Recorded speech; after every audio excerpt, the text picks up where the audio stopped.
Hey guys, Kirk here, and thank you for joining me on another video on my channel. In this video I'm just going to briefly describe what is going to happen in this video. It's going to be a bit different from other videos. It's not like a tutorial, it's more like an explanation. So we're going to start off with the actual layer here. You can see that it's all changed from what you know. Don't be disappointed. I know it might be disappointed to see I've done this without doing a tutorial about it. But after I've gone through a brief explanation of what I've done, I'm going to time-lapse the video, in which I did record myself doing this. But the video was 3 hours long, because it does take some time to do this. And with all debugging and testing parameters and all this nonsense. But as it stands now, we've got a layer which is working. You can see the rotation tiling has broke it up a bit, but in the distance there's still a little bit of repetition. We're still of our distant tiling and our close tiling. But yeah, let's get into the explanation. I've changed the macro variation function a little bit. If we open the macro variation, well, it's already open. It looks similar to what you have from the tutorial. If you've not seen the tutorial, I recommend going and watching it. The only thing I've changed is the fact that where the parameters are, I've changed them for input functions. So basically, like with the tiling as an example, you would drag the scalar parameter out and then come from the input of the node, drag it out, and type input function. I'm not going to click on it because it'll just ruin all this. And then it'll create the function, and then from the scalar parameter that you already have there, copy the name of it from the details panel here, and then just copy and paste the name of that parameter into your input function. And then you can give it a preview by ticking the preview box. You'll know this if you've watched previous videos. And then once you've copied the name from your scalar parameter into the input function, just right click your scalar parameter and convert to constant, and it'll just do this but keep the same value. Or you could do what I have done.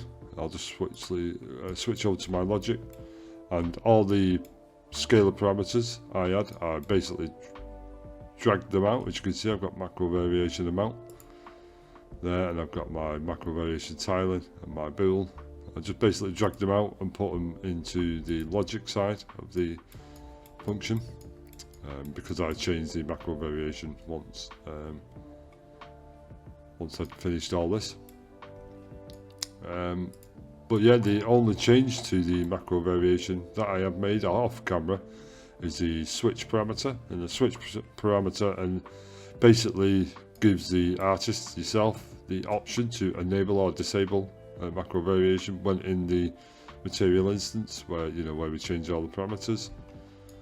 So basically from the logic of the macro variation, I've got it to true, and if the switch is on false, it just passes through the input of the base color and then into false and back out the base color. And then the value, if you left click and hold off value and type input function, it will select the static bool. Like a lot of things, like this texture sample, if I drag off the in pin of the texture sample and type input, enter, it will make it a texture 2D. It will select the correct input type. So like, I'll just delete that off the multiply, the B. If I drag out and put input, it will select a scalar parameter because it knows that's the input it needs. Like if you drag off the value of the static bool, of the switch, it'll make a static bool. The only thing it won't do if you drag off the multiply here is make a vector 3. Make sure your base color is a vector 3, but we did that in the tutorial. But that is it for the macro variation. That's basically the only changes I've made. And then what I did, I copied all the input functions apart from the base color but these three functions, and I just pasted them into my logic here. As you can see, they're here, and then just use these comment boxes. As you can see, I've got a comment box, and then I've used little ones with MV for macro variation. It basically guides the person who's dived into your shader to know where these pins are coming from. I've done it in various places, like here, rotation, mask, and one down here, which is the distant tiling. But yeah, and then obviously my base colours come into the layers. As you can see, these are not really that much different. I've added the ability to change the roughness in the material instance by simply adding a roughness parameter, keeping my naming convention layer dash dash, and I've done the same for the height. The height you should already have with the output. All you have to do is put an input function scalar into the contrast, and you still have it. If you've got the parameter, like I said, bring it over here and keep them like so. With the normals, I've used the flatten normal, and what the normal does, flatten normal, it flattens your normal, it doesn't increase it. So I've used a 1- node in between the function input and the input for the flatness, and that'll just basically swap it around, so when you increase the value of the normal, it increases the normal and doesn't flatten it. And that's come out of the normal lerp, which blend these textures together. These lerps might look a little funny. If you see, they were somewhat like this before, where we blended them all together. All I've done is grab the three of them and just stacked them into its own little blend lerps comment box. But as you can see, the breakout float is the same, like so. I'm moving from there. Everything here that you're seeing is not really much different from the layer you've got in your master material, in your landscape material, sorry, what you would have had here. All I've done is moved them around and organised them so they're a bit more neater. Another change I've made is the texture coordinates. As you can see, I've commented texture rotation, texture near and texture far, and give them their own UVs. The tiling master we created right at the beginning of the channel, I've kind of done off with that and just give them the individual tiling, so we could change this in the master material. I'll get around to this shortly. And what I've done with these textures, because each of these textures use the same texture in the texture sample, I've just basically dragged out the texture and created an input function, and then created a pin here and basically dragged off each albedo into each albedo texture. The same with the ORD and same with the normal. You will have to make a copy of these. Like if I do this and duplicate it here, you would have to right click it, convert it to texture object, like so, and put it into the preview side of your input function.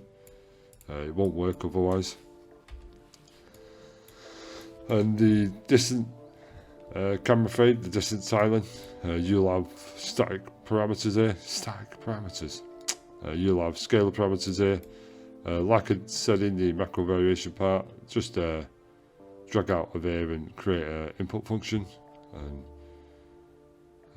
save the parameters and put them over where I put mine. As you can see, where are you? Camera depth. I've kept these here. If I open this up a bit, I've moved it over so we can get more space. It keeps the defaults, and then when you've finished your logic and you come out, and then your function will be like this, and you could just basically convert. You can basically stuck. You can copy over your parameters, what you save, into here, and just paste them in here, and they'll all have the defaults. Moving on from there, you've got texture inputs, distant tiling. I've done the same thing with rotation mask. If you was here and watched the video where we created this bit of logic, you'll notice I've added a power node in between the RGB and the contrast. Originally it came out of the red pin and went straight into the contrast, and we had a static parameter in there. But after a bit of debugging and played about for fidelity of the texture of the mask, I've decided to put a power node in, which will increase the power of this, as you'll see on here. But yeah, and basically I'll just give inputs for all of this, similar to everything else, and that's a macro variation. And one more thing I want to say before I switch over to the time-lapse is for each of these, you can see they've got their own comment boxes for organisation, and I have layer splitters, so I have texture maps. In the details panel, you would have seen me do this in previous videos if you've been watching. I've got 100 as a set priority, so on the texture map side, like here, texture inputs, you'll see that this set priority is 101, and that'll be 102 and 103. And then I'll have the layer UVs, which are the UVs here, and I've got 200, so this would be 201 if you look at the details panel, and then 202 and 203. And then obviously after that is the layer options, which is pretty much everything else. Not everything else, sorry, is these options here. As you can see, that's 300, that layer options input function. And then I've gone to 301, and I think that's 302, yeah, and that'll be 303. And that's basically how you split your layers out. And then I've got my macro variation, as you can see here, that has 403, 402 and 401. You will basically sort these out in the order as you want them to appear in the function. And then I've got rotation mask, as you can see there, rotation mask and distant tiling. And then once you apply, save the logic and cross it off, you'll be left with a function like this. Mine's a material layer logic. That's just my naming convention, you don't have to call it that. And then from here, you bring all the parameters in, your scalar parameters if you want, or you can just right click, and it won't let me do it at the minute. If I just left alt and click it, it'll get rid of the pin. If you right click it and promote to parameter, it will give you a parameter with the name you set on the function. All I do when it spawns, I just get rid of that bracket S thing, which stands for scalar parameter, and then it would match this down here. But I'm not going to swap them because I already have the defaults. I'm going to delete that. And from here, once you've got all your, like these albedo texture 2D, you right click on it, promote to parameter, and it'll come up with this, and you just name it in the name here, and then give it a group. I've got my layers -- textures. You'll see shortly why. But basically it just separates them away from these, but keeps the layer. And then I've done this, right click and promote to parameter, and got rid of the brackets S and brackets B and V3 and all this, carry on. I just named them, and then what I've gone through individually, I've gone through and done the default value, the minimum and max. As you can see, they all have defaults if you watch the details panel. And they're all in the same group, layer -- parameters, and then I would set the priority. As you can see, the priority is going up the number to wherever I want it. That's 6, and that was 7, 8, 9. The boolean I've set to a 0, so it's always at the top. And then you would come on here, click apply, and save it. And then in your functions, as you can see here, I've got material functions where I've got my logic, my macro variation, and the master. I've created another folder, called it landscape layers, and basically that master function I created, that we've just been looking through, I've basically come out here and copied it into here, and then just changed the name from logic to the number 1. And once you do that, each one is basically the same. It's the same thing as the master, but all you would have to do is come in here, click on each of these and go in between the brackets if you've copied this naming convention and just put 1 for each of them. You've seen me do this in previous videos if you've been watching, and then just change it. What I'm doing personally, if I close these, I've come here and I've got one here, but I've named it Sharp Rock, and I'm going to start naming them Sharp Rock, so in the material instance you will know what they are. So if we come to the landscape and open the material instance, it'll just say layer blah blah, because I've not actually applied the Sharp Rock to my landscape layer blend. As you can see, it's a master layer, material layer master, and that's what will show up in the instance, like so. This is what it'll look like once you've finished. But yeah, and that's basically what I've done. I know it's a big step on the channel, but if you could take this kind of workflow with you and learn it, you will, because this is just a material layer, that's all it is. Eventually further down the channel, as you've heard me mention in the past, that this material is going to get really big with all your runtime virtual textures and your sampling grass and all this carry on. And I've done this here. What I've done here basically is to break material attributes out of the layer blend and then make material attributes and just connect each one up like so, if you want, or whichever one you're using. I know I'm using base color. I'm not using metallic, so I don't know why it's connected, but I'm using roughness normal. I will be using world position offset for the RVT and ambient occlusion. And then any changes, like with your RVT, you could do the logic here in this area, and then it'll connect to the landscape material.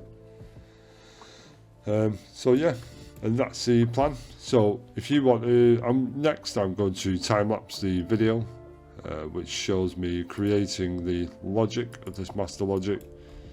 Otherwise, like I said earlier, it'll be like 3 hours long, and I don't really want to do that to you guys.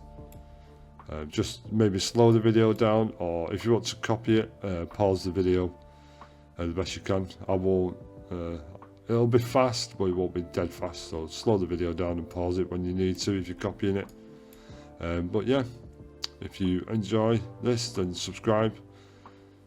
I know it's a big change, but I'm not treating everyone now at this point as beginners. It's more intermediate now stuff. So yeah, thanks for joining, guys. Leave a like, enjoy the time lapse, and I'll see you in the next video where it will be the automatic layer, automatic layer for the landscape. So see you later.